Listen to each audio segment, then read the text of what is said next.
ప్రపంచంలో త్రిమూర్తులు అనబడేటువంటి వాళ్ళను పెద్ద దేవుళ్ళుగా చెప్పుకుంటూ ఉంటారు ప్రజలు. వాళ్ళ ముగ్గురి కంటే అతీతుడైనటువంటి వాడు గురువు అని ఆ గురువును మనం నమస్కరిస్తూ, అంటే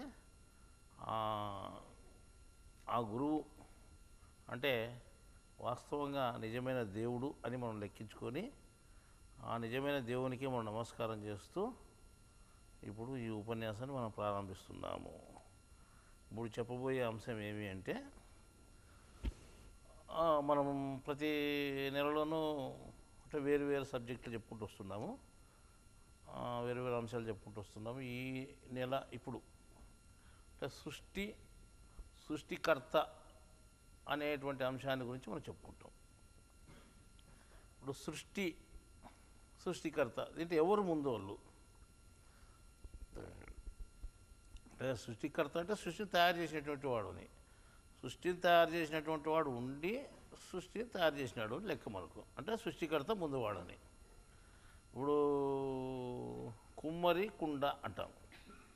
ఇప్పుడు కుండ ముందా కుమ్మరి ముందా అంటే కుమ్మరి ఉండి కుండను తయారు చేసింటే కుండ తయారైంది.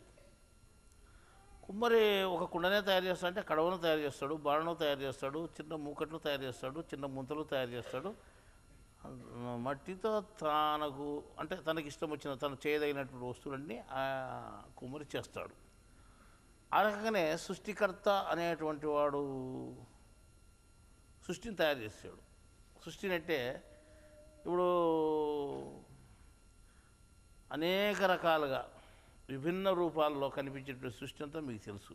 అంటే ఇప్పుడు కనిపించేదంతా సృష్టి, కంటికి కనిపించేటువంటిది ఏదైతే ఉందో అదంతా సృష్టింపబడినటువంటిది లెక్కకపోతే. కంటికి కనిపించేది, సూక్ష్మంగా కనిపించేది కూడా కొన్ని ఉన్నాయి వస్తువులు, అంటే క్రిమికెట్ గాజులు, ఇంకా కొన్ని వస్తువులు. అంటే భూతద్దాలు పెట్టి మనం చూస్తే మనకు తెలుస్తాయి. అంటే సూక్ష్మంగా కనిపించుకోకుండా ఉండే వస్తువులు కానీ, పెద్దగా కనిపించే వస్తువులు కానీ, అంటే ఏ జీవరాశులు కానీ, అంటే కదిలేటువంటివి కదలనటువంటివి ఏవైతే ఉన్నాయో. తర్వాత ఇంకా మనం చెప్పుకుంటే చలించే ప్రకృతి, చలించినటువంటి ప్రకృతి, అంటే ప్రాణం ఉన్నటువంటి ప్రకృతి, ప్రాణం లేనటువంటి ప్రకృతిని మనం చెప్పుకుంటాం. జీవరాశులు, తర్వాత పంచభూతాలు కాబట్టి గాలి, అగ్ని, భూమి, నీరు అనేటువంటి ఇవన్నింటినీ మనం చెప్పుకుంటే ఇవన్నిటినీ సృష్టింపబడినాయి. ఎవరి చేత? ఒక్కని చేత. ఎవడో వాడు తెలియదు. ఇది ఎవడు తయారు చేసినాడు అంటే కుండను తయారు చేసినటువంటి వాడు కుమ్మరి అనే ఏ రకంగా మనం చెప్పగలుగుతున్నాము. సృష్టిని తయారు చేసినటువంటి వాడు సృష్టికర్త అంటున్నాం, కర్త అంటున్నాం. కర్త అంటే చేసినటువంటి వాడు అని, అంతేగాని ఇంకోటి కాదు. ఏదైతే సృష్టి ఉందో దాన్ని తయారు చేసినటువంటి వాడు సృష్టికర్త. సృష్టికర్త అనేటువంటి కర్త అంటే తయారు చేసినటువంటి వాడు అని మనం లెక్కేసుకుంటాం. ఇప్పుడు మొట్టమొదటి వాడు సృష్టికర్తే, తర్వాత సృష్టి తయారైంది. కనిపించేది అది తర్వాత తయారైంది కనిపిస్తూ ఉంది, కానీ మొదటి ఉండేటువంటి సృష్టికర్త మాత్రం ఎవరికి కనిపించడు. సృష్టికి రూపం ఉంది కానీ సృష్టికర్తకు రూపం లేదు. సృష్టికి పేరుంది కానీ, సృష్టిలో ఉండే ప్రతి ఒక్క భాగానికి పేరుంది కానీ సృష్టికర్తకు అసలు పేరు లేదు. ఆయనకు రూపము లేదు, పేరు లేదు. ఆయన అడ్రస్ ఏదైనా ఒక వస్తువును అడ్రస్ ఎక్కడైనా కానీ ఉంటుంది, ఫలానా చోట అని. సున్నప్రాయ ఎక్కడ దొరుకుతుంది అంటే ఫలానా చోట దొరుకుతుంది, రాయలసీమలో అంటాం, ఒక ఊళ్ళో దొరుకుతుంది అంటాం. అంటే ఆ రకంగానే ఏదైతే ఒక వస్తువుని మనకు ఒక అడ్రస్ ఉంటుంది, కానీ సృష్టికర్తకు ఏమైనా అడ్రస్ ఉందా అని అంటే సృష్టికర్తకు అడ్రస్ లేదు. ఎందుకంటే ఒక చోట ఉండేవానికైతే అడ్రస్ ఉంటుంది, అంతటా ఉండేవానికి అడ్రస్ ఎట్లుంటుంది? ఒక చోట ఉంటే ఫలాని జిల్లా, ఫలాని రాష్ట్రము, ఫలాని తాలూకా అని మనం చెప్పచ్చు. కానీ జిల్లాలోనూ, తాలూకాలోనూ, గ్రామంలోనూ, రాష్ట్రంలోనూ, దేశంలోనూ, విదేశాల్లోనూ మొత్తం అంతా నిండినానికి ఏ అడ్రస్ ఉంటుంది? ఏ అడ్రస్ చెప్పేదని కాదు. కాబట్టి మనం ఏం చేయాలి అంటే సృష్టికర్తకు అడ్రస్ లేదు, సృష్టికి అడ్రస్ ఉంది. ఈ రకంగా మనం చెప్పుకుంటూ పోతే సృష్టికర్తకు సృష్టికి చాలా తేడాలు ఉన్నాయి. అర్థమవుతుందా? ఇప్పుడు నేను చెప్పేది ఒక దేవుని గురించి చెప్పలేదు. అంటే రకరకాల దేవుళ్ళు ఉన్నారు ఇక్కడ మనకు. ఇక్కడ మనం ఏ సబ్జెక్ట్ చెప్పినా ఏ రోజు చెప్పినా కానీ ఏదో దేవుని మనం తీసుకొని మనం చెప్పలేదు. అంతటికీ మూల కారణమైనటువంటి వారి గురించి చెప్తున్నాం మనం. అర్థమైంది? బాగా ఆలోచన చేసుకోండి. ఇప్పుడు అంతటికీ మూల కారణమైనటువంటి వాడు ఎవడైతే ఉన్నాడో వాడు సృష్టికర్త అంటాం. వానికి అడ్రస్ లేదు, రూపము లేదు, పేరు లేదు, ఏమీ లేనే లేదు. సృష్టికి మాత్రం అన్నీ ఉన్నాయి. రూపం ఉంది, పేరు ఉంది, అడ్రస్ ఉంది సృష్టికి. మళ్ళీ ఇప్పుడు సృష్టికర్త కనిపించడు, సృష్టి కనిపిస్తుంది అంటాను కదా. మళ్ళీ సృష్టికర్త గొప్పవాడా, సృష్టి గొప్పదా అంటే తయారు చేసినటువంటి వాడే గొప్పవాడు కదా. కుమ్మరి కుండలు తయారు చేస్తాడు, 10 కుండలు తయారు చేస్తాడు.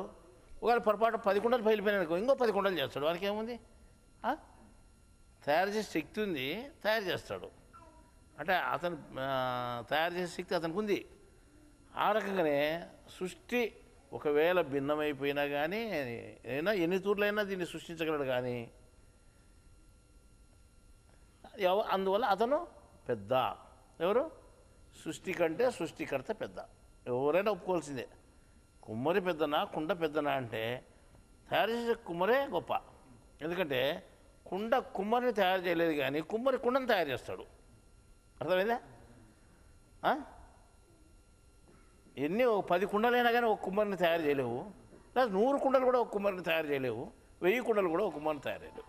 ఒక కుమ్మరి 10 కుండలు ఏం చేస్తాడు, 100 కుండలు ఏం చేస్తాడు, 1000 కుండలు ఏం చేస్తాడు. కాబట్టి వాడు గొప్ప. ఎవరు గొప్ప?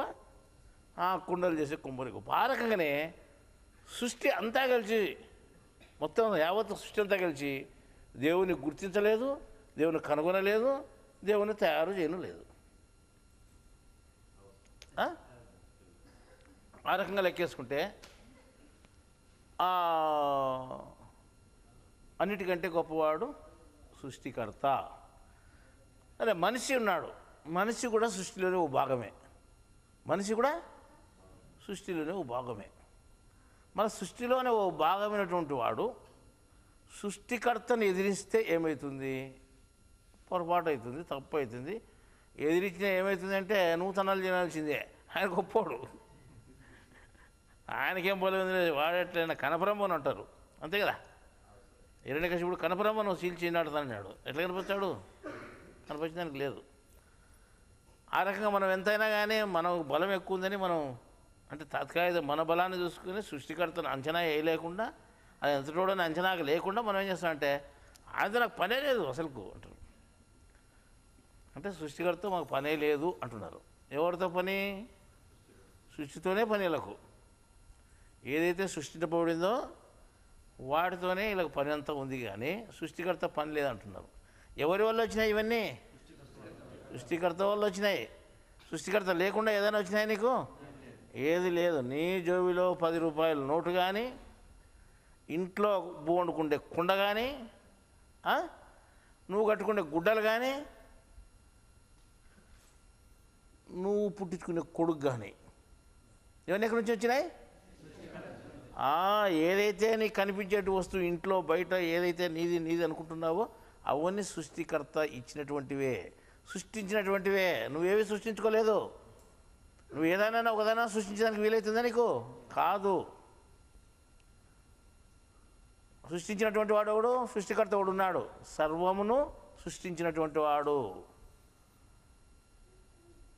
అతనే దేవుడు. ఆ సృష్టికర్తను ఏమంటున్నాం మనము? ఇంకొక రూపంలో దేవుడు అంటున్నాం. దేవుడన్నా సృష్టికర్తన్నా ఒకటే. ఇంకో పేరుతో మన పేరు కాదు, కానీ ఇంకొక అర్థంతో పరమాత్మ అంటుంటాం. పరమాత్మ అన్న కూడా సృష్టికర్తే. నానా రకాలుగా అంటే పదాలు పెట్టి ఉపయోగించి చెప్పుకున్నాం. అంటే అతను ఉండే పరిస్థితిని బట్టి ఆత్మ కంటే పరంగా ఉన్నాడు కాబట్టి పరమాత్మ అన్నాం. ఎంత వెతికినా దొరకడు కాబట్టి ఆయన ఏమన్నాం? మనం దేవుడు అన్నాం. సృష్టి అంతా సృష్టించినటువంటి వాడు కాబట్టి సృష్టికర్త అన్నాం. కానీ ఫలానోడు ఇట్టున్నాడని చెప్పలేము మనం. అది పేరు కూడా కాదు. అది చేసిన పనిని బట్టి మనం ఆ భావంతో మనం పిలుస్తున్నాం, కానీ వాస్తవంగా అది పేరు కూడా కాదు. మరి ఇటువంటి మనిషి అంటే ఒక సృష్టింపబడినటువంటి మనిషి, నువ్వు సృష్టింపబడినటువంటి వానివే, నీ జేబులో పెన్ను సృష్టింపబడినదే. అంటే ఏదో ఫ్యాక్టరీలో తయారు వచ్చేది అనుకుంటున్నావు. ఆ ఫ్యాక్టరీని సృష్టించినవాడు వాడు భూమి మీద సర్వాన్ని సృష్టించినవాడు దేవుడైతే ఫ్యాక్టరీని నిన్ను నీలో జోబులో పెన్నును అంతా సృష్టించినటువంటి వాడు ఆ దేవుడే అన్నమాట, ఆ సృష్టికర్తే. మళ్ళీ సృష్టికర్తకు నువ్వు భయపడుతున్నావా? ఏం అవసరం ఉంది మనకు భయపడేదానికి? మనం భయపడాల్సిందేంది? సృష్టించుకునే డబ్బుకు భయపడతా అంటే దేనికి? సృష్టించుకునే డబ్బుకు. మనం పనులు చేస్తా అంటే దేనికి? మనం సృష్టించుకునే డబ్బుకు. అంటే దేవుడు సృష్టించేది ఇది, మనం పెట్టుకొని ఉపయోగించుకుంటున్నాము ఆ డబ్బుకు. అంటే ప్రతి ఒక్కటి సృష్టింపబడినటువంటి దాని మీదనే ఆధారపడి మనం దేవుణ్ణి మర్చిపోయి ఆ సృష్టిలోనే మనం ఏం చేస్తామంటే కింద మీద మునిగి తేలుతున్నాం మనం. అర్థమైందా? ఈరోజు మనిషి మనస్సంతా దేని మీద లగ్నమైంది? డబ్బు మీద. ఒక మన దగ్గర ₹1,00,00,000 అనేవానికి భయపడతాడు, అంతే కదా. ఒకవేళ ₹50 బాకీ ఉంటే ఇంకొంత కొట్లాడతాం. ఒక ₹50 ఉచితంగా ఇచ్చా అంటే మన వెంట పోతాం. ఇదంతా మనం చేసే డబ్బుమయమైపోయింది అన్నమాట. డబ్బుకు లోకం దాసోహం అని ఎవరో చెప్పినట్టు ఈ రకంగా ఏంటంటే డబ్బును నిన్ను అన్నిటినీ తయారు చేసినటువంటి దేవుని విడిచిపెట్టి ఈ డబ్బును వీళ్ళు వశమైపోతున్నారు. సరే అట్లైనా కానిలే, నువ్వు ఏ దాంట్లోనో దాంట్లో ఉండి దేవుని గురించి ఏమైనా తెలుసుకుంటున్నావా? ఆయన శక్తిని ఏం తెలుసుకుంటున్నావా? ఆయన ఎంత చూడని తెలుసుకుంటున్నావా? ఇదంతా తయారు చేసిన దేవుడే అని మనం తెలుసుకుంటున్నామా? తెలుసుకుంటే మనం ఏం చేయాలి? దేవునికి విధేయతగా ఉండాలి. కానీ దేవునికి విధేయతగా ఉన్నామా? మనం భయపడి ఉన్నామా? ఏమాత్రము అటు భయం లేదు, ఇటు భక్తి లేదు. భక్తి లేకపోతే భయం ఉన్నదంటే భక్తి ఉంటే భయం వచ్చేది. భయం అసలు లేదు, భక్తి అంతకు లేదు. ఆ రకంగా తయారైపోయినారు ఎవరు? మనిషి. అంటే ఇప్పుడు మనం సృష్టిలో ఎన్నో జీవరాశులు ఉన్నాయి, వాటి అవసరం మనకు లేదు. మన పరిస్థితి మనం గురించి చెప్పుకుంటే మనం మనిషిగా ఉన్నాం కాబట్టి మన పరిస్థితి మనం చెప్పుకుంటే మనం ఎట్లున్నాం? ఇప్పుడు మనం ప్రకృతికే మనం భయపడుతున్నాము తప్ప లేదు. ఒక మంచి నేను ఏం లేదు, ప్రకృతిని గురించి నేను లెక్క పెట్టుకోలేదు, డబ్బుకు నాకు చింత లేదు, ఏదో దాని గురించి ఆలోచన చేయను, ఇంకో దాని గురించి ఆలోచన చేయను, ఈ కనపడే వస్తువుల గురించి ఆలోచన చేయను, నాకంతా ఏం లేదు, నేను వీటిని సంబంధం లేకుండా ఉన్నాను అని ఒక మంచి అంటాడు అని అంటాడు అనుకో. సరే వాడిని తీసుకుని పావుని తీసుకొచ్చి వాడిని ముందర పెడితే ఏంటంటే దానికి భయపడి పారిపోతాడు. అర్థమైందా? ఓ నక్కను చూస్తే మారిపోతాడు, కుక్కను చూస్తే మారిపోతాడు, పులిని చూస్తే మారిపోతాడు, సింహాన్ని చూస్తే మారిపోతాడు. అంటే అవి నీకంటే బలమైన జంతువులని, నిన్ను చంపేస్తాయని. అంతే కదా. సింహాన్ని చూసి ఉంటావా? ఏడో చోట దాచిపెట్టుకోవాలని చూస్తావు. ఎందుకంటే దాచిపెట్టుకోకపోతే నిన్ను తినేస్తుంది అది. ఆ రకంగా వాటికి భయపడుతున్నాం. ఈరోజు సింహానికి పులికి మనం భయపడేటువంటి వాళ్ళము. ఒక సింహానికి ఒక పులికో ఏదైనా ఒక దానికి భయపడతాం. చాలా ఒక 10-12 సింహాలు అవసరం లేదు నీకు. ఒక సింహం చాలు, ఒక పులి చాలు నువ్వు భయపడేదానికి. ఇంకా ఇంట్లో బయటకు కూడా రావు. ఎందుకంటే 10 రోజులు నువ్వు ఇంట్లో 10 రోజులు ఏమైనా చేసుకుని నువ్వు లోపల ఉంటావు, కానీ వాగిలు తీసుకుని బయటకు కూడా రావు. అంటే ఒక పులికే దేశంలో 10,000 పులులు తయారు చేసినటువంటి వాడు ఎవరు? సృష్టికర్త. అంటే వానికి మాత్రం భయపడవు. నువ్వు పులికి భయపడి 10,000 పులులు తయారు చేసి పెట్టాడు ఉన్నాడు అనుకో, వానికి మాత్రం భయపడవు.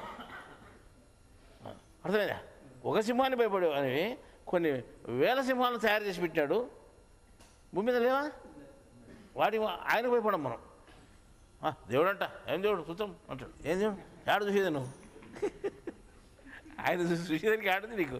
ఆయన కనపచ్చాడు నువ్వు చూసేది. ఏం చేస్తాడు? చూస్తామంటే ఏం చేసేది ఏముంది? ఆయన వచ్చి చేయాలా నీకు? ఆయన తయారు చేసి పెట్టాడు నీళ్ళేవు. ఓ తేళ్ళు పంపించేసారి కుడితే పేపే నడుస్తాం, అంతే కదా. ఆయన చూసేదేముంది? ఆయన చూసేదేముంది? ఒక తేలు పంపించే చాలు అయిపోయా, ఒక పాముని పంపించే చాలు అయిపోయిన పని. ఏ చిన్న అంతైనా నిన్ను తన సృష్టిలో ఉంటే. కాబట్టి దేవుడు ప్రత్యేకంగా వచ్చి ఎవరిని చంపలేదు. తన సృష్టిలో ఉండేటువంటి వాటి చేతనే మనిషి చంపబడుతున్నాడు. ఏ జీవరాశి అయినా సృష్టిలో ఉండేటువంటి వాటి చేతనే చంపబడుతున్నాయి. ఆ రకంగానే సచ్చేటట్టుగా పుట్టేటట్టుగా చేస్తున్నాడు దేవుడు, అంతే కదా. మనం పుడుతున్నాం, సృష్టిలో సృష్టింపబడిన తల్లిదండ్రులు కూడానే మనం పుడుతున్నాం. చస్తున్నాం, సృష్టిలో ఉండేటువంటి క్రిమికీటకాదుల వలన, రోగాల వలన, లేదా ఇంకో దాని వల్ల, రోగాలు కూడా క్రిమికీటకాదుల వల్ల వచ్చేది మీకు, లేదా జంతువు వలన, విషం వలన, ఏ దాని వల్ల దాని వల్ల దేవుడు సృష్టింపబడినటువంటి వాటిలో ఉంటే నువ్వు చచ్చిపోతున్నావు. దేవుడిని ప్రత్యేకించి ఏం చంపలేదు. ఆయన వచ్చి కత్తి కటారు తీసుకొని వచ్చి సంహరించలేదు నిన్నే. అంటే అధినేత, సృష్టికంతా అధినేత ఎవరైతే ఉన్నారో ఆ సృష్టి అధినేత అనేటువంటి వాడు తను ఏమీ చేయకుండా అంతటా వ్యాపించి అంతటా చూస్తూ ఊరకనే కాలమై ఉన్నాడు. ఆయన నిన్ను అహర్నిశలు చూస్తూ, అంటే సృష్టికర్త. సృష్టి లోపల ఎన్ని అంశాలు ఉన్నాయి, ఎన్ని భాగాలు ఉన్నాయి అని లెక్కేస్తే ఎన్నో రకరకాల అంశాలు భయంకరమైన ఉన్నాయి. భయంకరమైన జలపాతాలు ఉన్నాయి, భయంకరమైన అడవులు ఉన్నాయి, భయంకరమైన జంతువులు ఉన్నాయి, భయంకరమైన దృశ్యాలు ఉన్నాయి, ఎన్నో ఉన్నాయి మనం చూసుకుంటే. కానీ ఇంత సృష్టిని మనం ఏమాత్రము, అంటే దీనికి తయారు చేసినటువంటి ఏమాత్రం లెక్కించక సృష్టి మీదనే దృష్టి అంతా పెట్టుకొని, ఆ సృష్టి మీదనే తనకు ఉపయోగపడేటువంటి అంతవరకే నువ్వు దృష్టి పెట్టుకొని దేవుణ్ణి ఏమాత్రం లెక్క పెట్టుకోకుండా మర్చిపోయినాడు. ఈరోజు దేవుని గురించి తెలుసుకోమని చెప్తే నాకు అవసరమే లేదు, దేవునితో నాకేం పని అంటున్నారు. ఏం పని? దేవుడు ఇచ్చిన దాంతో నీకు పని ఎంత? నువ్వు పద్దన లేచి భూ తినాలంటే ఏమిటి తినాలా? దేవుడు ఇచ్చినట్టే ఏమిటివి? దేవుడు సృష్టించినటువంటి నువ్వు తినే ధాన్యం, ఆహారం ఏదంతా ఎక్కడి నుంచి వచ్చింది? దేవుడు సృష్టించింటేనే వచ్చింది అది నీకు. భూమి మీద ఏది కానీ దేవుని సృష్టిలో మినహా ఏదీ లేదు. ఏదైతే ఉందో, ఏదైతే కనిపిస్తూ ఉందో అది దేవుని సృష్టి, దేవుడు తయారు చేసి పెట్టినదే. పుట్టు పూర్వోత్తరం అంతా దేవుడు తయారు చేసి పెట్టినదే. ఆ రకంగా తయారు చేసింటే నీకు కనిపిస్తూ ఉంది. దేవునితో పని లేనిది దేవుడు తయారు చేసిన దాంతో నీకేం పని? దాంతో పని ఎట్లా చూడు, దేవునితో పని లేదు, దేవుడు తయారు చేసిన దాంతో పని. ఇటు దేవుడు తయారు చేసినాడు అనుకోలేదు, దీన్ని కూడా నేనే తయారు చేసినా అనుకుంటున్నాడు. ఇప్పుడు ఆహారం ఉంది, ఆహారాన్ని నేనే తయారు చేసినా అనుకుంటున్నాడు. ఎట్లా? నేను పోయి పండించుంటే పంట పండింది, అవి చేసి తింటాడు. తెగులు వచ్చి పోతే ఏం నాకుంటాడు? అప్పుడు నువ్వు పండింటే పండించినా అంటున్నావు, తెగులు ఇచ్చి పోయిందనుకో ఏమి రాదు. అసలు మొలకెత్తలేదనుకో ఏమి రాలేదు. అంటే నీ చేతిలో ప్రకృతిలో నీ కదిలించే ప్రకృతిగా పెట్టుకొని, కదలనటువంటి ప్రకృతిలో ఉదాహరణ పెట్టుకొని దాంతో నేను నాటకం ఆడిస్తున్నాడు దేవుడు నిన్ను. నువ్వు పండించే పంట నీది కాదు, నువ్వు ఏ దాన్ని సృష్టించలేవు, అదకపోతే ఏ పని చేయలేవు, అదకపోతే ఆయన కదిలిస్తుంటే కదులుతున్నావు, అన్నీ నేను అనుకుంటున్నావు. అసలేదా? ఒక ఆయన చెప్పాడు, కన్నులు ఉన్న వాళ్ళందరినీ గుడ్డోళ్ళు చేసేయాలనుకున్నాను, గుడ్డోళ్ళందరినీ కన్ను చూపుండే వాళ్ళకి చేయాలనుకున్నాను అన్నాడు. అంటే ఏమయ్యా, మాకు కన్నులు ఉన్నాయి ఎంతో గుడ్డోళ్ళని ఒకవేళ చూపుండే వాళ్ళ తనకి చేసినా పర్వాలేదు, కన్నులను మమ్మల్ని గుడ్డోళ్ళని కమ్మంటావా అని అడిగినారు. మేమంటే చూస్తాను కదా అంటే, మేము చూస్తానని అనుకున్నాం కాబట్టి మీకు పాపం అనుకుంటాను అని చెప్పాడు. మీరు చూస్తానని అనుకుంటున్నారు కదా అందుకే పాపం వచ్చింది. నేను మీరు చూడకుండా ఉంటే, మీకు గుడ్డోళ్ళు అనుకుంటే, నువ్వు చూడకుండా ఉంటే నీకు పాపం వచ్చేది కాదు, నువ్వు గుడ్డోని అయితే పాపం వచ్చేది కాదు, నువ్వు చూస్తున్నాను అనుకుంటున్నావు కదా అందువల్ల పాపం వస్తుంది అంటున్నాడు. ఇది ఎక్కడ రామని ఏదో మనం చూస్తా అంటే పాపం వస్తుంది అంటాడు, గుడ్డోడైతే పాపం అంటాడు. అంటే గుడితనం ఏమిటిది, చూపు ఏమిటిది అనేది అర్థం కావాలి మనకు. ఆ మాట మనకు అర్థం కాలేదు.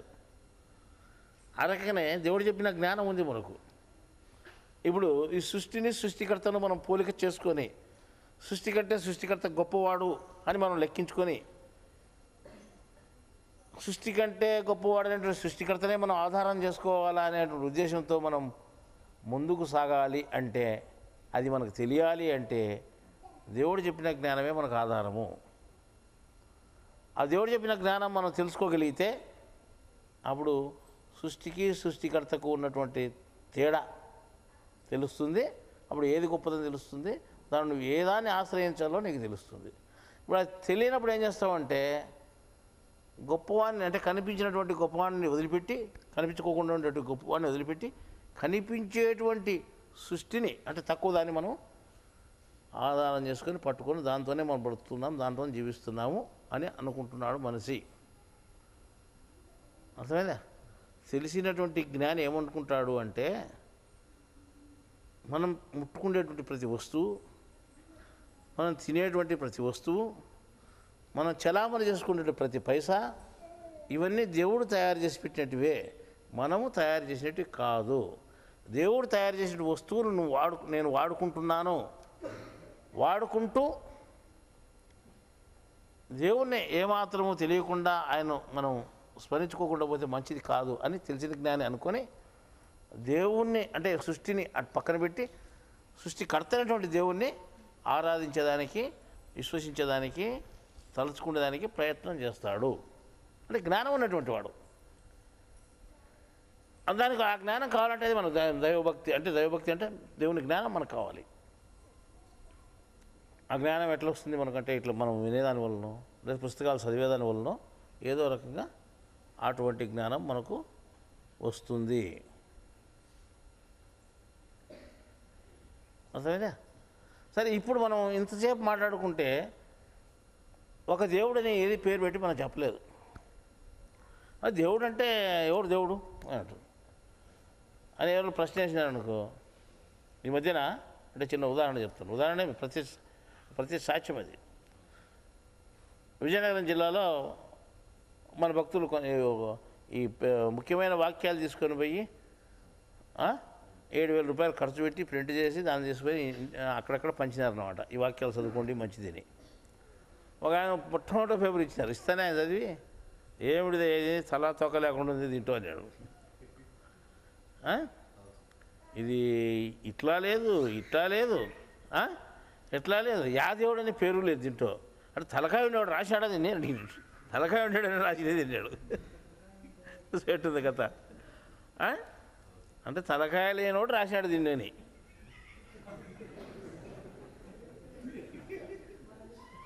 నిజం అలా తలకాయ లేనివాడు రాసినది. తలకాయ లేని గుణాలు ఉంటాయి, గుణాలు లేనివాడు ఏమిటి తలకాయ లేనివాడే. వాస్తవమే మళ్ళా. అదే మళ్ళా వాడు చెప్పినది కూడా నిజమే.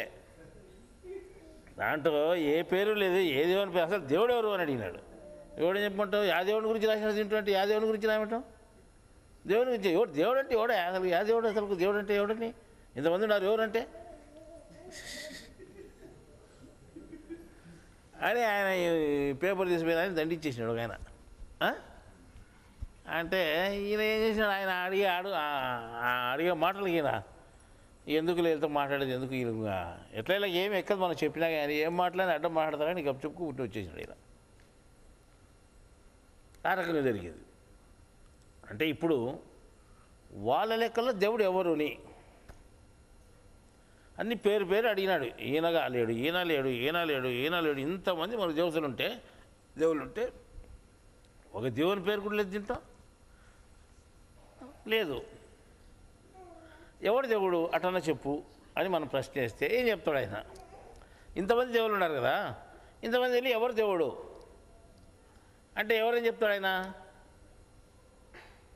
ఎవరు చెప్తారు? ఇంతమందిలో ఎవరు పలానాడు ఓడని చెప్పాలి కదా, అట్లా చెప్పలేదు. ఇప్పుడు మనం ఏమంటున్నామంటే, ఇప్పుడు మీరు ఒక మనిషి జ్ఞానబోధ తీసుకొచ్చి మీకు అందిస్తే, అంటే మనుషులు బాగుపడాలని, ఈ తలకాయ ఉన్నోడే తలకాయ లేనోడు రాశాడు దీన్ని అని అంటే వాస్తవమే. ఆ లెక్క ప్రకారం కూడా మీ లెక్కలు తలకాయ లేనోడు రాసిట్టాడు. కానీ మనమేం అడుగుతున్నామంటే,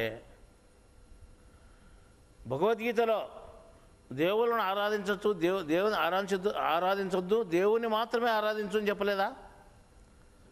ఆ సూత్రం మర్చిపోయినారా వీళ్ళు? ఈ తలకాయ ఉన్న వాళ్ళకి ఇది ఎక్కలేదా ఈ జ్ఞానము? భగవద్గీత 5,000 సంవత్సరాలు, 5,100 చిల్లర సంవత్సరాలు తయారై బయటకు వచ్చింది కదా. మళ్ళీ 5,000 సంవత్సరాలు ఉంటే ఈ జ్ఞానం వాళ్ళకి అర్థం కాలేదా? భక్తిలో వ్యభిచరించొద్దు, నువ్వు అసలైన ఒక్కరిని నమ్ముకో.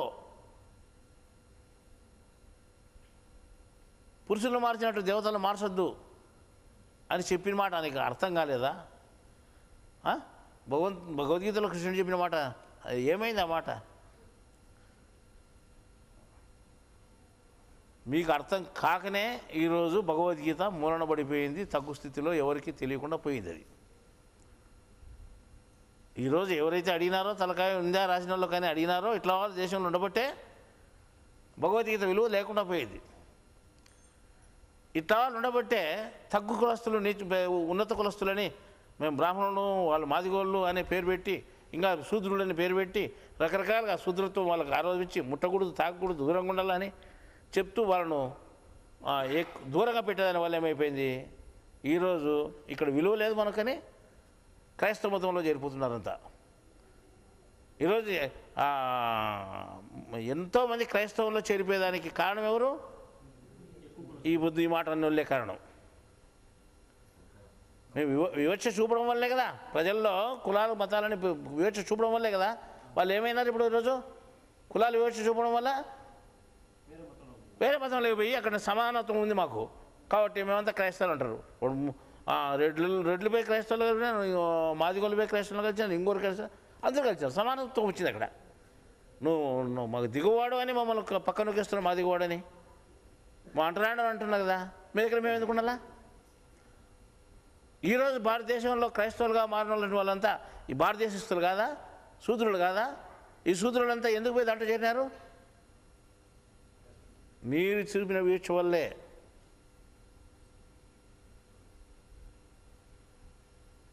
ఆ రకంగా మేము దేవుని జ్ఞానాన్ని చెబితే తలకాయ ఉన్నోళ్ళు రాసినదా ఇదని అంటున్నారు కదా, మీరు తలకాయ ఉన్నోళ్ళని ఏం చేశారు?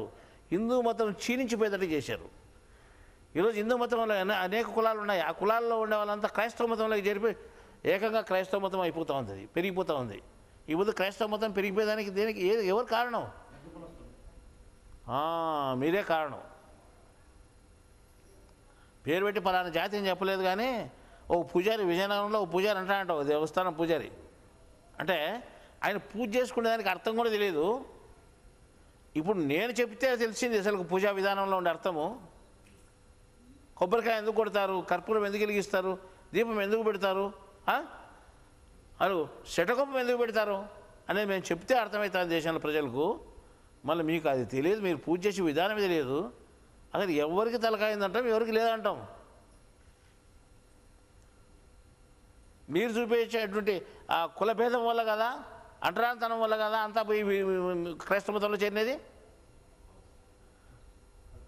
ఈరోజు హిందూ మతం క్షీణించిపోయేదానికి కారణం ఎవరు? మీరు కాదా? మళ్ళీ ఈరోజు ఏం చేస్తున్నారు? మేము నిజమైన భక్తులము, ఇదంతా అజ్ఞానము, మాకే నిజమైన జ్ఞానం ఉందని ఒక రాజకీయ పార్టీని కల్పించి దాంట్లో అనేక రకాల తెగలు కల్పించి మనంతా హిందూ ధర్మ రక్షణ సంస్థలుగా ఉండాలని వాళ్ళంతా బోధించి మా ఇట్లా వాళ్ళ మీదకి ఎగనుకోవడం లేదా మీరు అంతా? ఇది చెప్పేది జ్ఞానం కాదు, అజ్ఞానం అని.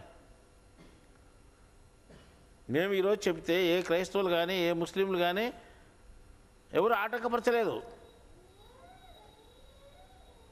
మేము హిందువులు బాగుపడేదానికి ఎంతో జ్ఞానం చెబితే ఇది హిందువులకే సరిపోకుండా వచ్చింది. ఎవరి వల్ల హిందూ మతం క్షీణించిపోతా ఉంది? మీ వల్ల క్షీణించిపోతా ఉంది. మీ జ్ఞానం తెలియలేదు. ఎప్పుడైతే జ్ఞానం లేకపోతే ఏ మతం అభివృద్ధి కాదు. మతాన్ని పెంచుకుంటే ప్రయోజనం లేదు, దాంట్లో ఉండే జ్ఞానం అవసరం. జ్ఞానం ఉంటేనే అంటే కానీ ఒకే ఒక వివక్ష వల్ల, కులభేదం వల్ల, మీరు చూపేటువంటి నీచ స్వభావం వల్ల, శూద్రులని వెనుకబెట్టిన దానివల్ల వాళ్ళు ఏం చేస్తున్నారంటే అంతా ఒక్కొక్కరుగా క్రైస్తవుల మతంలో చేరిపోతున్నారు.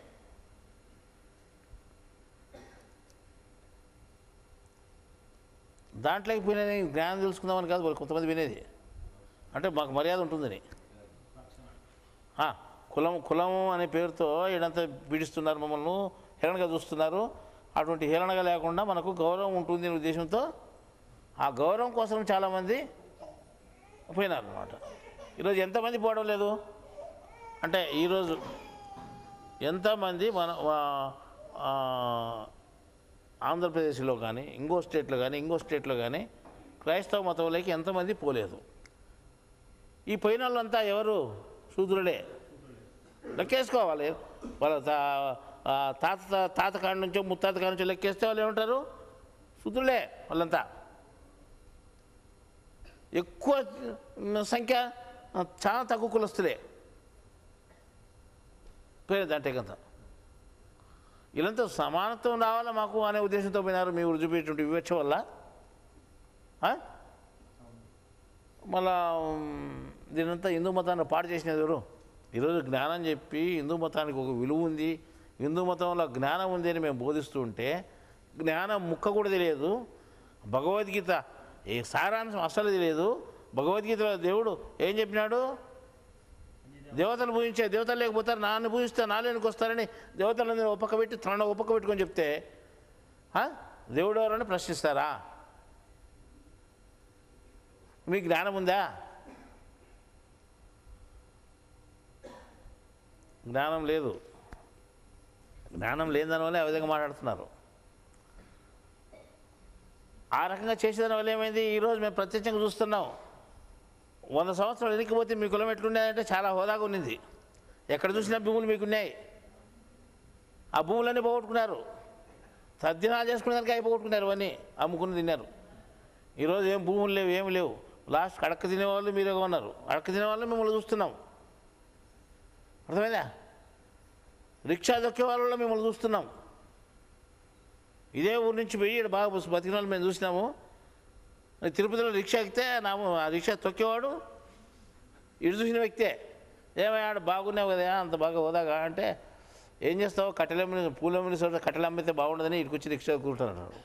అంటే ఎవరు చేసుకునే పాపం? మీరు చేసుకునే పాపం కదా ఇదంతే. అజ్ఞానం ప్రజలకు బోధించి జ్ఞానం తెలియకుండా చేసి మీ బతుకు తెరువు కోసం ఆ దానాలు చేయండి, ఈ దానాలు చేయండి చెప్పుకుంటూ జ్ఞానం తెలియకుండా చేసి ఈరోజు ఏం చేస్తున్నారు? ఉన్న జ్ఞానం కూడా లేకుండా చేయాలనే ఉద్దేశంతో దేవుడు ఎవరని ప్రశ్నిస్తున్నారు. దేవుడు ఎవరైనా చేస్తే ప్రశ్నించాల్సిన అవసరమే వచ్చింది. భగవద్గీత చదివితే తెలుదా మీకు? అందరికంటే చదువు బాగా వచ్చినారు కదా.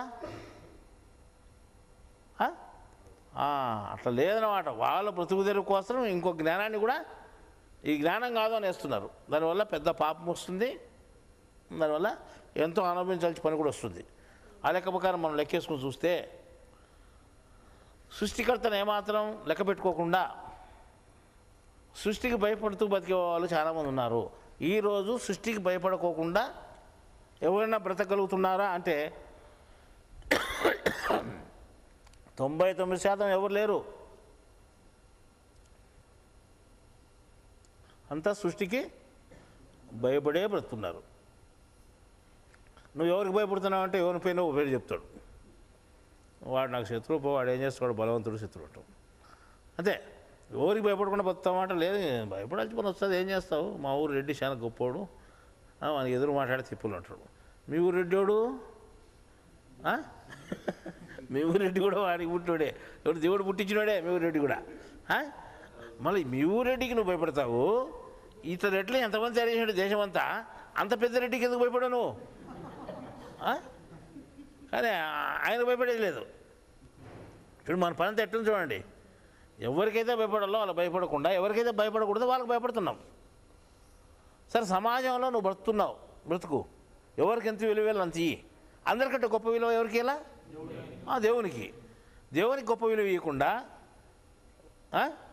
దేవుని పని చేయకుండా ప్రపంచం పనిచేస్తూ, నువ్వు భయపడేవానికి పనిచేస్తూ, నీ కడుపు కొరకు పనిచేస్తూ ఉంటే అది మంచిదా?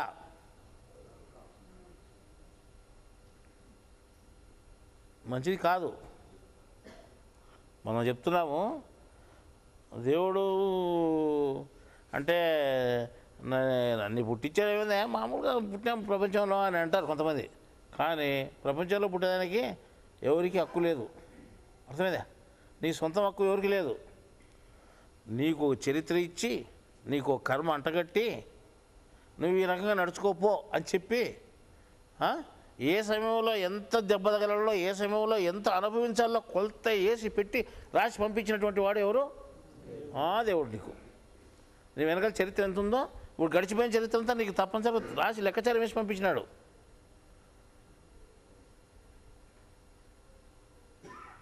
అర్థమైందా? ఎక్కడ ఏం జరగాలనే కొలత పెట్టి చూసి పంపించినాడు.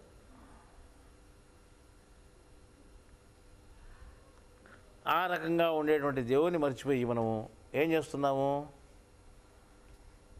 దేవుని వదిలిపెట్టేసి ఆ దేవుడు తయారు చేసినట్టు వస్తువులు నమ్ముకుంటున్నాం, దేవుడు తయారు చేసినట్టు మనుషులు నమ్ముకుంటున్నాం. వాడు ప్రయాణం చేయాలా, ప్రయాణం చేయాలంటే ఏం చేస్తారు? కొబ్బరికాయ తీసుకొని పోయి, నిమ్మకాయలు తీసుకొని పోయి, వాళ్ళ సొంత వాహనం ఒకటి ఉంది, ఒక కారో లేకపోతే ఏదో ఒకటి జీపో ఏదో ఒకటి, దానికి నిమ్మకాయలు పెట్టి టెంకాయ కొట్టి, ఏమిటికి? దీనికి వాహనానికి దేవుడు తయారు చేసి, ప్రకృతిలో ఇది ఒక భాగమే, ఇది కూడా దేవుడు తయారు చేసినది అని లేకుండా దీన్ని తయారు చేసినట్టు దేవుడు అన్నిటికీ గొప్పవాడు కూడా ఉన్నాడు కదా. సృష్టిలో ఇది అఖండమైనటువంటి సృష్టిలో, అనంతమైనటువంటి సృష్టిలో ఇదంతా ఒక రవ్వంతా కూడా కాదు. దీనికి నువ్వు మొక్కుతున్నావా తప్ప దేవుని మొక్కుతున్నావా? నా ప్రయాణం బాగా సాగాల, దానికి టైర్ల కింద నిమ్మకాయలు పెట్టి, దానికి ఏమేమి పెడతారు, ఏమో కొబ్బరికాయలు కొట్టి, మిరపకాయలు పెట్టి, ఏమో తిప్పలు పడి ప్రయాణం సాగాలని పోతారు. కానీ అందరూ ఎట్లా చేస్తారు? ప్రయాణం బాగా సాగాలని ఏదో దేవుని ముక్కొని పోతున్నారు. సాగుతా ఉందని ప్రయాణం గ్యారంటీగా సాగడం లేదు. ఒక పెళ్ళికి ముందు ఏదో దేవత ముక్కొని వాళ్ళ దేవత ఇంట్లో పూజ చేసి పెళ్ళికి పోతారనుకో, ఎంతమంది యాక్సిడెంట్ కాలేదు? యాక్సిడెంట్ అవుతాను లేదా? మళ్ళీ అదేమైంది? ఏం జరగాలో జరిగి తీరుతుంది. కాబట్టి అంటే అన్నిటికంటే అధికారి అయినటువంటి ఒక్కని మనం మర్చిపోయి ఆయన తయారు చేసిన స్వల్పమైనటువంటి వస్తువులే మనము మొక్కుతున్నాం. అంటే ఒక జీపుని మొక్కేదే కాదు, లెక్కేసుకుంటే ప్రతిదీ అట్లే చేస్తున్నాం మనం. కూరగాయల వ్యాపారస్తుడు వస్తాడు, వాడు కూరగాయలు తీసుకుంటే వాడు మనకిచ్చిన వంకాయలు, 1 కేజీ వంకాయలు ఇస్తే ఆ కేజీ వంకాయలు ఎవరు మొక్కురు, కానీ ఈడిచ్చిన డబ్బులు మొక్కుంటారు. వీడు 10 రూపాయలు నోటు ఇచ్చాడనుకో, వచ్చేవాడు మొక్కొని నోటుకుంటాడు.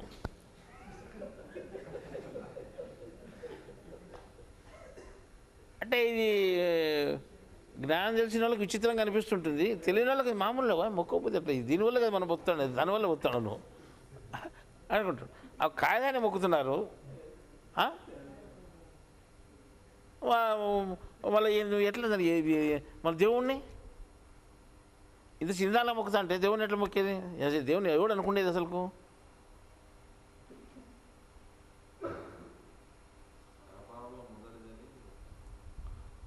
మొదటిది కానీ చివరిది కానీ ఆయన మొదటిదోడు చివరివాడు, నీకు ఇచ్చేవాడు, ఏం చేయాలో చేసేవాడు, నీకు బతుకు తెరు చూపించేవాడు, నీకు ఏ టయానికి ఎంత పెట్టాలో, అది 18 తినాలో, సాయంకాలం తినాలో, మధ్యాహ్నం వరకు తినాలో, ఏ టయానికి నీకు అబ్బల్లో అది కూడా నిర్ణయించేవాడు ఒకడు ఉన్నాడు. నాకు తెలియకుండా ఏమి జరగలేదు ప్రపంచంలో అని చెప్పినాడు భగవద్గీతలో. అంతే కదా?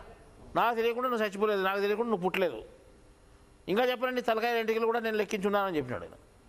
కర్మ విసర్గ అని భగవద్గీతలో చెప్పినాడు. అంటే కర్మ విసర్గం చేసి చిన్న చిన్న చీల్చి నేను లెక్కాచార్య వేసి పెట్టాను అని చెప్పినప్పుడు మళ్ళీ అతన్ని ఎందుకు గుర్తుపెట్టుకోలేదు మనం ఈ రోజు నుండి మనం ప్రతి మనిషి ప్రశ్నించుకోండి, మనం సృష్టికర్తకు భయపడుతున్నామా, సృష్టికి భయపడుతున్నామా? సృష్టికర్తను పూజిస్తున్నామా, సృష్టిని పూజిస్తున్నామా? లెక్కేసుకోండి మీ ఎందుకు. మీరు సృష్టినే పూజిస్తున్నారు కానీ సృష్టికర్తను పూజించడం లేదు.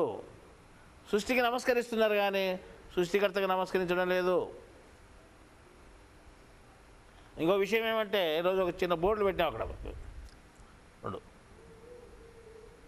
దేవుడు మనిషిగా రావచ్చు కానీ మనిషికి దేవుడు కాలేడు, కాబట్టి నేను మనిషిని నాకు మొక్కద్దండి అని. మీరు వస్తారు, ముందు మొక్కుతారు, నమస్కారం చేస్తారు, పాద నమస్కారం చేస్తారు. అంటే ఎవరికి మొక్కాలి? దేవుడు తయారు చేసిన మనిషికి కాదు మొక్కాల్సింది, మీరు దేవుని మొక్కాలి.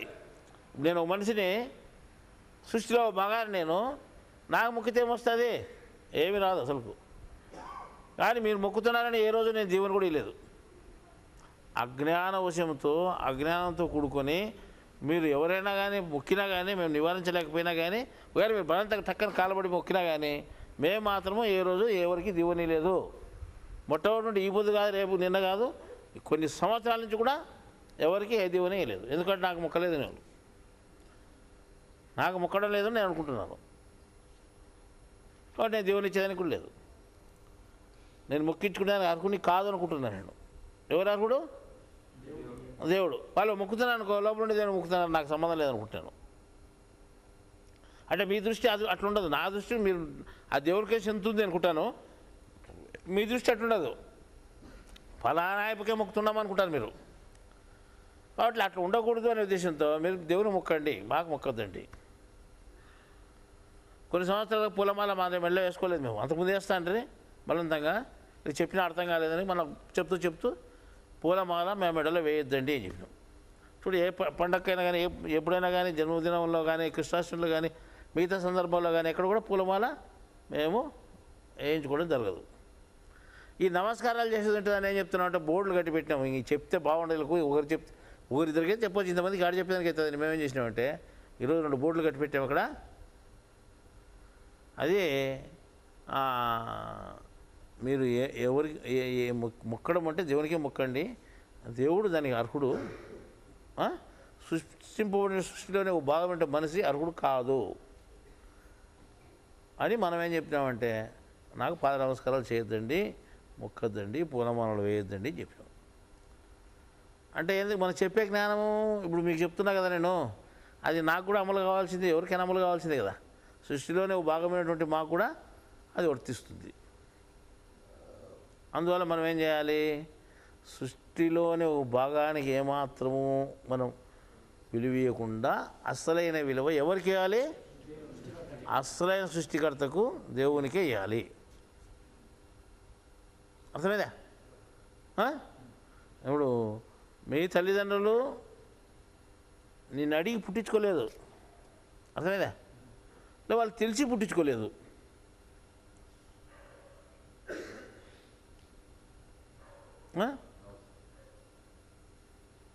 దేవుడు నిర్మాణం చేస్తే కానీ ఏ గర్భములో అయినా శిశువు తయారయ్యేందుకు అవకాశం లేదు. ఒక స్త్రీ పురుషుల సంబంధం వలనే శిశువు పుడతాడనేటువంటి గ్యారంటీ లేదు. అర్థమైందా? దేవుని సంకల్పము చేతనే కొంతమంది 10 మంది పుడతారు, కొంతమందికి ఒకరు కూడా పుట్టరు. మరి వాళ్ళు 10 మంది పుట్టడమే, వీళ్ళకి ఒకరు కూడా పుట్టకుండా పోవడం ఏమి? వీళ్ళకి పిల్లలు కావాలా మాకు పుట్టాలనుకుంటే వీళ్ళకి పుట్టకుండా పోవడం ఏమి? వాళ్ళు వద్దు సార్లే అనుకుంటే వాళ్ళకి పుట్టడం ఏమి? నీ సంకల్పం ఏమి లేదు కదా అక్కడ, లేదు. ఎవరి సంకల్పం ఒకరి సంకల్పం ఉంది, అదే దేవుని సంకల్పం. ఆ రకంగా అందరికీ అధికారి అయినటువంటి వాడు ఒకడు ఉన్నాడు. కాబట్టి ఈ రోజు నుండి మనం ఏం చేయాలి?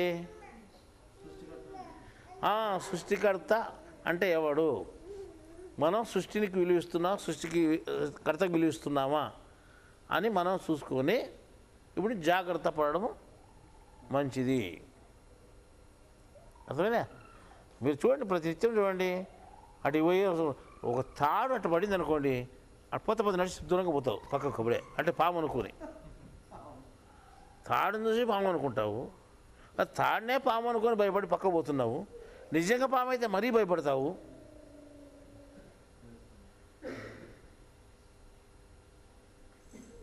మళ్ళీ దేవుని సృష్టిలో ఇది ఈ ఊరే కాదు, ఒక తాలూకానే కాదు, ఒక జిల్లానే కాదు, ఒక రాష్ట్రమే కాదు, ఒక దేశమే కాదు. 70 పాలు నీళ్ళుంటే 30 పాలు భూమి ఉంది. ఆ 30 పాలలోనే 194 దేశాలు ఉన్నాయి. ఈ 194 దేశాల్లో మనుషులే కాక, జంతువులే కాక, క్రూరముఖాలే కాకుండా, పాములే కాకుండా ఎన్నో రకాల జీవరాశులు ఉన్నాయి, భయంకరమైనవి. మళ్ళీ ఇన్నిటినీ తయారు చేస్తున్నాడు అంటే, ఇన్నిటిని తయారు చేసి పెట్టినటువంటి వాడిని మనం లెక్కించుకోకపోతే మంచిదా? పొద్దున్న లేచినట్టు వాటికే మనం భయపడుతున్నాం. అటు జంతువులకో, ఇటు మనుషులకో, లేకపోతే కనిపించేటువంటి డబ్బుకో, అంతే కదా. కాబట్టి వీటి ధ్యాస మనము పెట్టుకోకుండా అసలైన ధ్యాస మనము ఏ దాని మీద పెట్టుకోవాలి? అసలైన దేవుని మీద పెట్టుకొని ఈ రోజు నుండి మనం చేస్తానే పని ఏమిటి, మనం ఎవరికి విలువిస్తున్నాము, మనం ఆ సృష్టికర్త విషయం మనం తెలుసుకోవాలంటే ఏం చేయాలి? మనం ఆ సృష్టికర్తనే మనం ఇప్పటి నుంచి ఆరాధించడానికి మొదలుపెట్టాలి అనేటువంటి ఉద్దేశంతో మనము ప్రయత్నం చేస్తే మంచిది. లేకపోతే ఏమవుతుంది? మనము చేసే పని వల్ల కర్మలు కట్టుకొని అది మళ్ళీ మనం ఏం చేస్తామంటే సృష్టిలోనికి పోయి సృష్టింపబడతాం, కానీ సృష్టికర్తను చేరలేము మనం. నీ రూట్ ఎక్కడ ఉంటుంది? సృష్టిని ఆరాధిస్తే సృష్టిలోనికే, సృష్టికర్తను ఆరాధిస్తే సృష్టికర్తలోనికి. అది భగవద్గీతలో ఉంది, అంతే కదా? భగవద్గీతలో ఉంది. కాబట్టి ఆ భగవద్గీత ప్రకారము మనం సృష్టికర్తను ఆరాధిస్తామా, సృష్టిని ఆరాధిస్తామా? సృష్టికర్తనే ఆరాధించాలి. ఆరాధించాలంటే ప్రతినిత్యం నువ్వు బెరీ చేసుకుంటాను, అలా లేదానికి విలువ ఇస్తున్నాను అని ఆ రకంగా బెరీ చేసుకుంటూ పోతే అప్పుడు మనం ఏం చేసినట్టే దేవుని జ్ఞానానికి విలువ ఇస్తాము, దేవుని పనులకే విలువ ఇస్తాము, అసలైన దేవుని పద్ధతులకే మనం ధర్మాలకే విలువ ఇస్తాం తప్ప ప్రకృతిలో ఉండేటువంటి దానికి, అంటే సృష్టిలో ఉండేటువంటి వాటికి ఎక్కువ మనం విలువ ఇవ్వము, అంతే కదా? ఇప్పుడు మనం ఇన్ని మాటలు మాట్లాడితే ఇన్ని మాటలు ఇదంతా బాగానే ఉంది అనుకుంటాం, కానీ ఒక పుస్తకం ఉంటుంది, మన జ్ఞానం పుస్తకం, అది ఒక 100 రూపాయలు 150 రూపాయలు 200 అవుతుంది. ఓ 200 భగవద్గీత పుస్తకం అంతే 210 రూపాయలు కదా?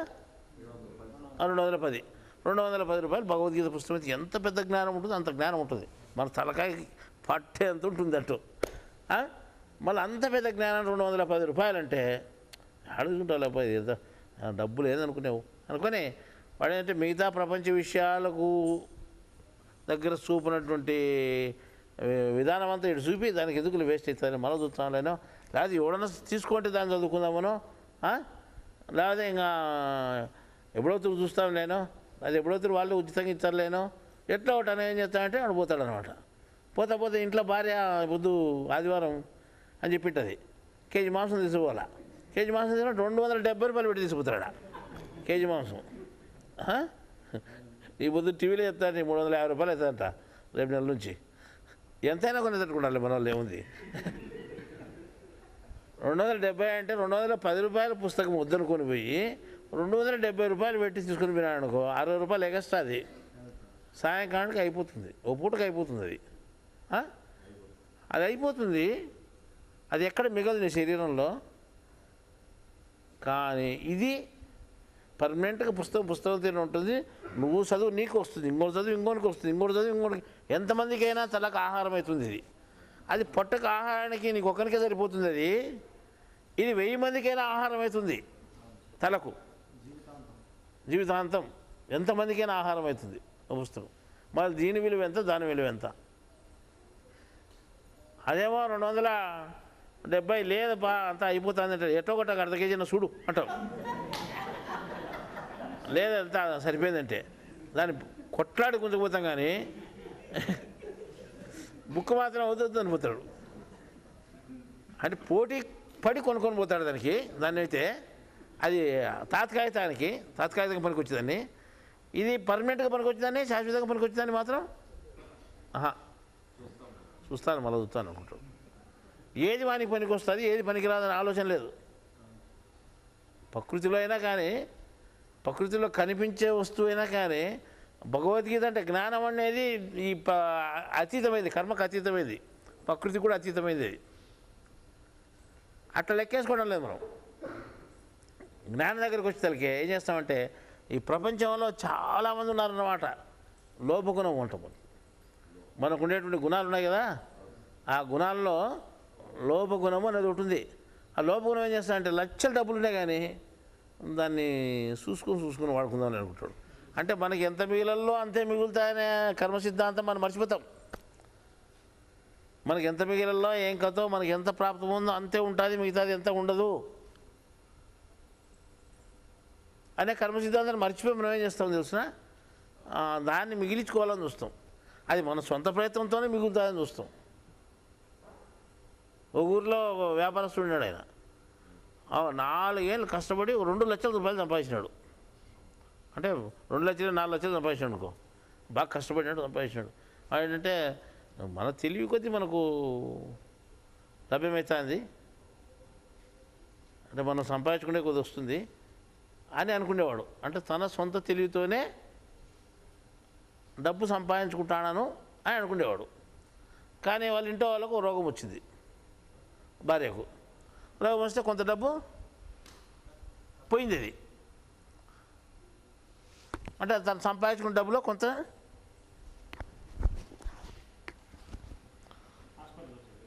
అయిపోయింది.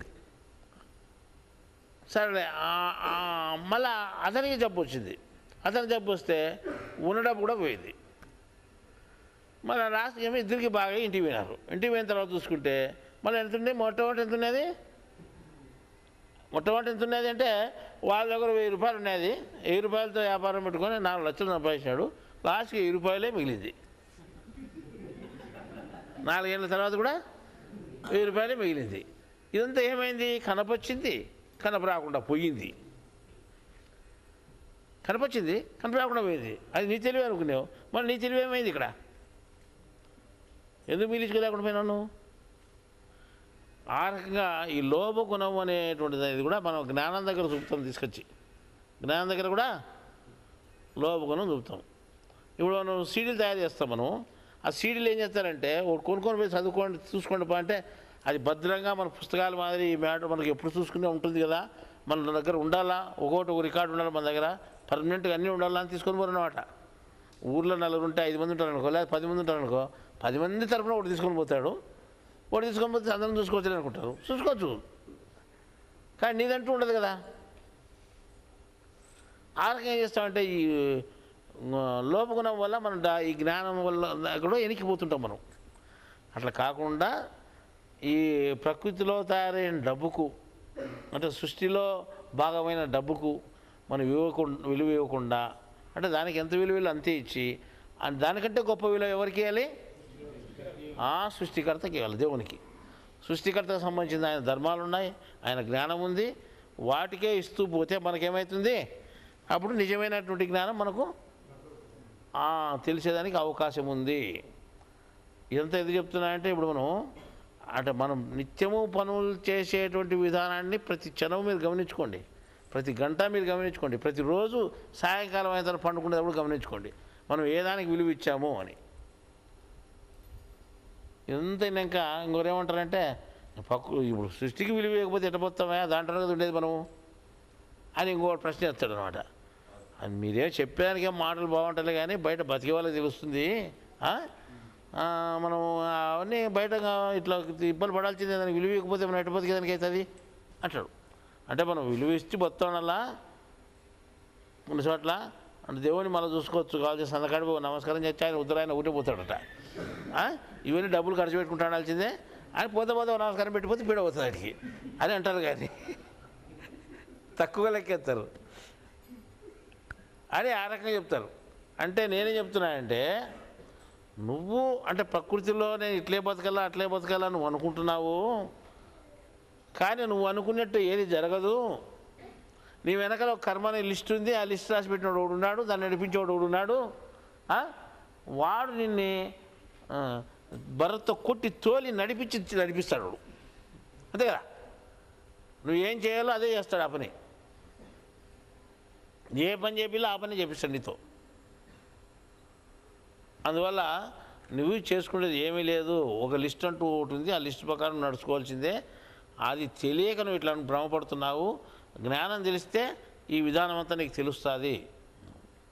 ఈరోజు కొంతమంది ఏమంటున్నారంటే జ్ఞానం తెలిసిన తర్వాత నాకు ఎంత కష్టం వచ్చినా కానీ నాకు ఏం లెక్కించబడలేదు, నాకు ఈ కష్టము అంటే కర్మ ప్రకారం వచ్చేది అనుకుంటున్నావు, ఈజీకి పోతుంది, అది దాని బాధ నాకు అంతగా తొయ్యలేదు అంటున్నారు. అంటే నిజ జ్ఞానం తెలిసిన దానివల్ల వాస్తవమే మాట. ఆ లెక్క ప్రకారం పోతే జ్ఞానము అనేటువంటిది మనకు ఎప్పుడైతే మన శరీరంలోకి ఎక్కుతుందో అప్పుడు ప్రపంచంలో ఉన్నటువంటి బాధలు కూడా మనకు ఆటిగాటికే నిలిచిపోతాయి. అంటే మనం దానిలో పెద్దగా గుర్తించం వాటిని. నీకు ఎక్కడా లేని సంతోషం ఒక జ్ఞానంలోనే దొరుకుతుంది, ఎక్కడా లేని తృప్తి ఒక జ్ఞానంలోనే దొరుకుతుంది. ఎంత డబ్బులున్నా లభించినటువంటి తృప్తి ఒక జ్ఞానంలోనే దొరుకుతుంది, దైవ జ్ఞానంలో. కాబట్టి దైవ జ్ఞానానికి విలువ ఇవ్వండి, దైవ ధర్మాలు తెలుసుకోండి, సృష్టికర్తకు విలువ ఇవ్వండి. ప్రతినిత్యము మీరు చూసుకోండి, సృష్టికర్తకు విలువ ఇస్తున్నావా, సృష్టికి విలువిస్తూ ఉన్నామని. పోతానే కడప మనకు ముక్కుంటాం మనం లేదా చెప్పులకు ముక్కులు ఉన్నారు. ధర్మానంలో పొద్దున్నే బస్సు దిగితే ఒక ఆయన బీగం తిని వచ్చినాడు. దానికి మొక్కి మంత్రాలు చదివి బీగం తీసినాడు. ఆయన ఏ బీగం షాప్కు దేవుని మీద ధ్యాస లేదు, కానీ షాప్కు బీగం మీద అంత ధ్యాస ఉంది. ఈ రకంగా ఉన్నారు ప్రజలు. అందువల్ల మనిషి అనేవాడు మనం ఈ దేవుడు తయారు చేసే వస్తువుల మీద కానీ సృష్టి మీద కానీ ధ్యాస లేకుండా అసలైన దేవుడి మీద ధ్యాస పెట్టుకోండి మనం ఈరోజు చెప్పుకుంటున్నాము. ఇది ఇంతటితో